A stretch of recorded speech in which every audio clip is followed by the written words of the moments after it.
Para doon sa nagtatanong sa ating unang video, paano daw ba puputok yan? Wala namang ignition. Ayan. Wala namang sinisindihan or kahit anumang switch. Pag kinagat po yan ng baboy daw mga kaibigan ay pumuputak na po yan sa pamamagitan po ng pressure at pagkikiskisan ng mga sharp nail sa loob. Ayan.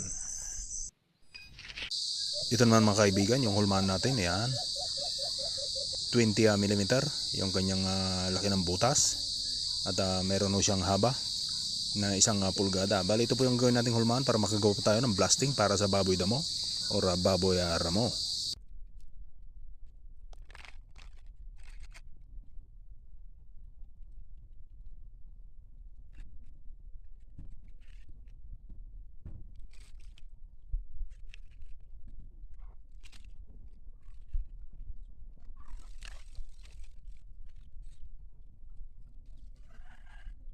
Ito naman yung aluminum foil mga kaibigan. Ayan. Pakete po yan ng gatas or ng kape. Pwede rin po. Basta aluminum foil po siya. Yan yung gagamitin natin. Pambalot. Ayan. Bali papasok po natin siya dyan sa ating hulmahan para bumilog ho siya. Yan. Ganyan lang kasimple mga kaibigan yung paggawa ng blasting na panghuli sa baboy damo. Ayan guys, napakasimple lang ng paggawa. Pulutin mo lang kung saan saan yung mga tinatapon nilang basyo or pagiti ng gatas o ng kape. Ayan, aluminum foil na po yan mga kaibigan. So ayan, nakagawa na po tayo na parang supot. Ayan, na hindi matatapon yung pulbura na ating ilalagay. Yan, ganyan lang mga kaibigan.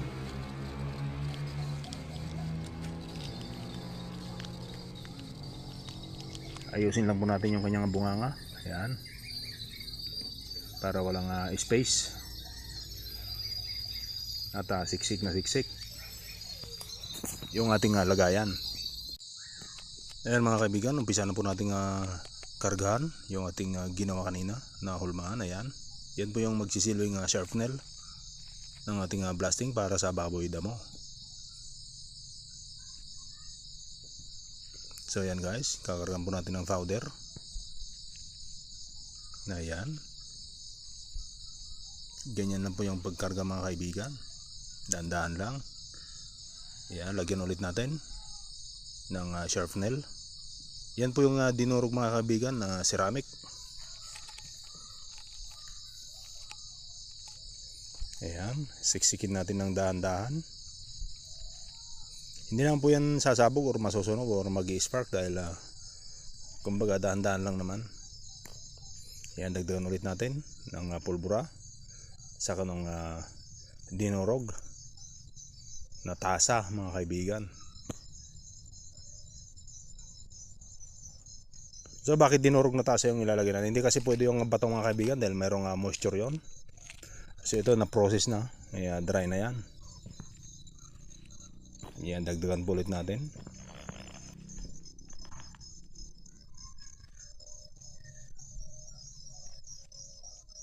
Yan, ganyan lang mga kaibigan. Yung ginagamit natin pansiksik dyan ay yung basyo ng pintle pen na plastic. Yan, yung walang laman nun, yung dulo nun, yung ipantutusok natin para masiksik natin yung ating ginagawa. Ayan na, yung pintle pen po yan na plastic mga kaibigan. Yun yung ginagamit natin pansiksik. So ayan mga kaibigan, puno na. Ayan, iayos na po natin. So ayan guys, tapos na natin yung ating hinulma at siniksik na nilagyan ng pulbura at ng sharp nail. So ibubuhol na po natin para masarado na po natin at nang hindi tumapon yung powder. Ayan, hugutin na po natin. Yan po yung 20 mm at ang 1 pulgada naman yung kanyang haba. Yan, 20 mm po yung kanyang taba mga kaibigan. Yan na po yung blasting ating ginawa para sa baboy damo. Yan, ibulang po natin ng mahigpit. Ayan, yan po yung aluminum foil o yung foil ng gatas. Kahit po yung mga chichirya Basta mayroon siyang foil, pwede po mga kaibigan na pambalot. Yan, medyo mapurol pa yung ating gunting.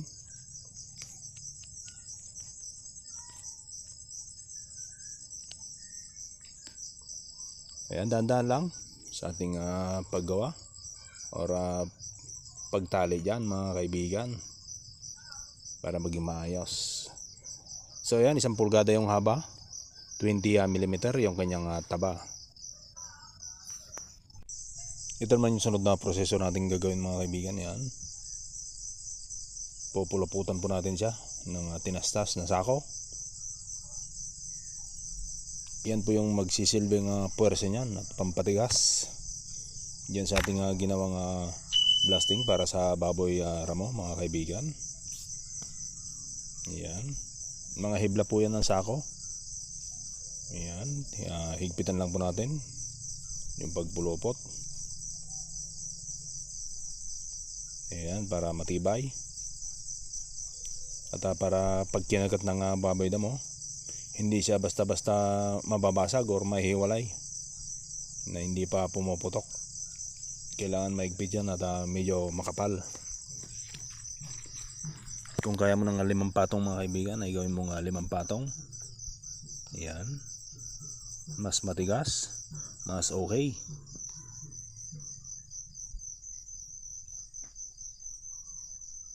Ayan, tiyaga lang sa pagbuhol mga kaibigan para maganda yung kalabasan ng ating blasting.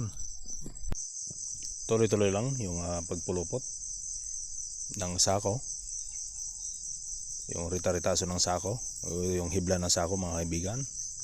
Ayan, tuloy-tuloy lang sa pagpulupot para maging matibay yung ating pampain para sa baboy damo. Ayan, medyo tapos na mga kaibigan. Ganyan lang yung pagbalot. Ayan, napuluputan po yan ng hibla ng sako para yan yung magsisilbing pampatigas, ang pampatibay ng ating blasting. So yun guys, tapos na yung ating ginawang blasting. Ibabalot naman siya natin dito sa tela. Ito po yung tela ng payong. Ayan, wala po yung ibang gagamitin na tela, kundi tela lang po ng payong.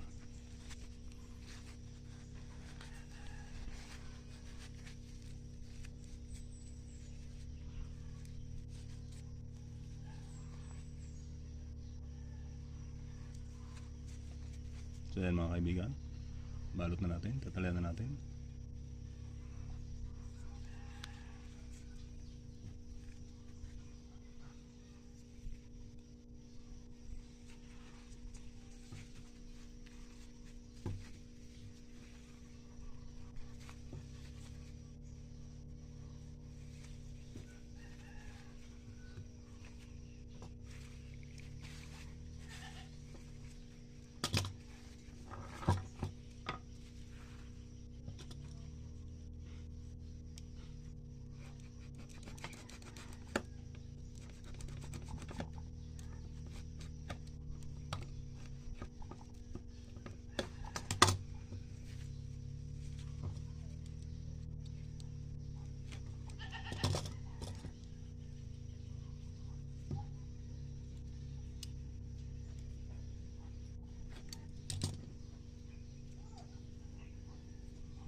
So yan guys, nabalot na natin. So ready na itong balutin ng tinunaw na kandila.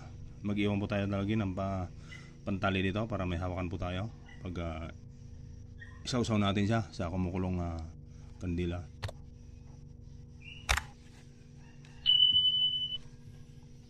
So ngayon naman guys, ilalagay naman natin dito sa lata itong mga pinutol na kandila para ating tunawin. Yan.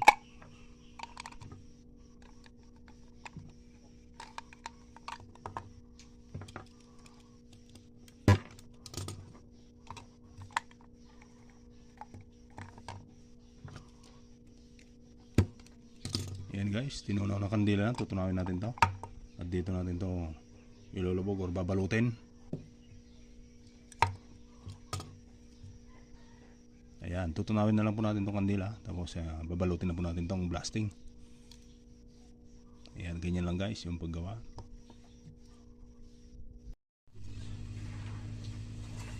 So ayan guys, dandan na natin lagyan ng kandila para mabalot na ito.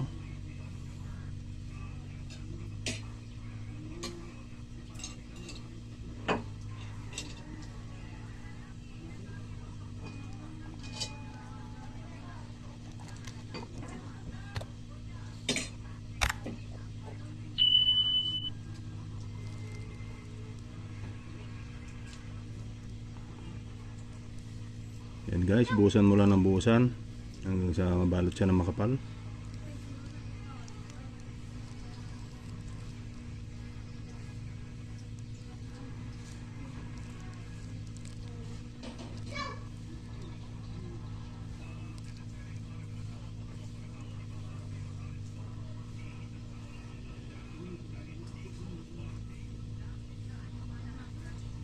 Yan mga kaibigan, na itong kandila na to ay mainit kasi ito ay tinunaw na kandila.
So yan guys, ipipinis na lang po natin to.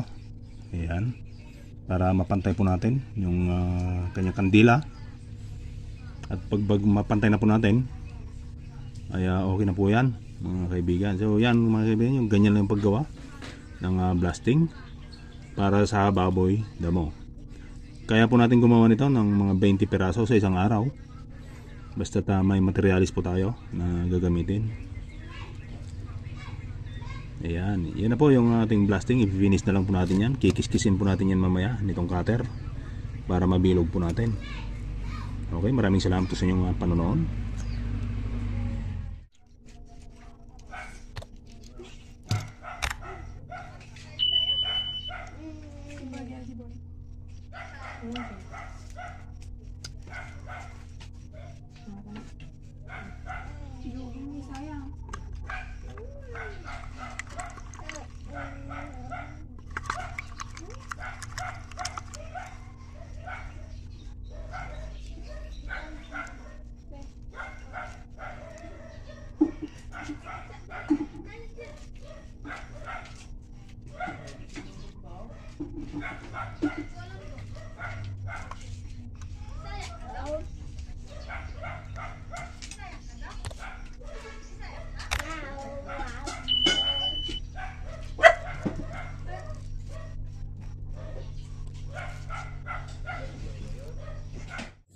So ganyan lang guys. Ayan, ayusin lang po natin yung kanyang pagkabilog. Dahil hindi po pantay yung pagkakalagay ng kanyang kandila.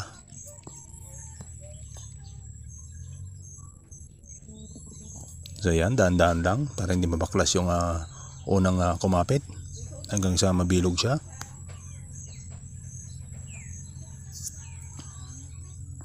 Ayan guys, ganyan lang yung paggawa ng ating blasting para sa pain sa ating baboy damo.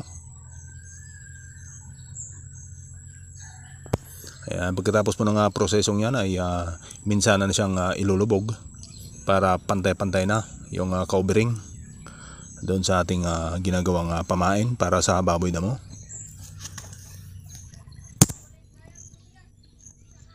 Ayan, maraming salamat po.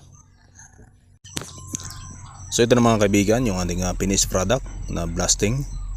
Ito ay pain para sa baboy ramo. Kung gusto po ninyo ng ganitong mga content, ay paki-subscribe na lang po itong ating munting YouTube channel. At pakipindot ang notification bell para updated po kayo pag may ilalabas po tayong mga video tulad po nito. Ayan, paalala lang po, huwag po tayong gumawa doon sa maraming tao or sa may mga bata na nanonood. Hanggat maaari ay wala akong mga bata doon sa ating ginagawan o iba pang mga tao. Dapat tayo lang po na gumagawa. At parati po tayong mag-iingat dahil kaakibat po nito ay aksidente kung mali yung ating paggawa.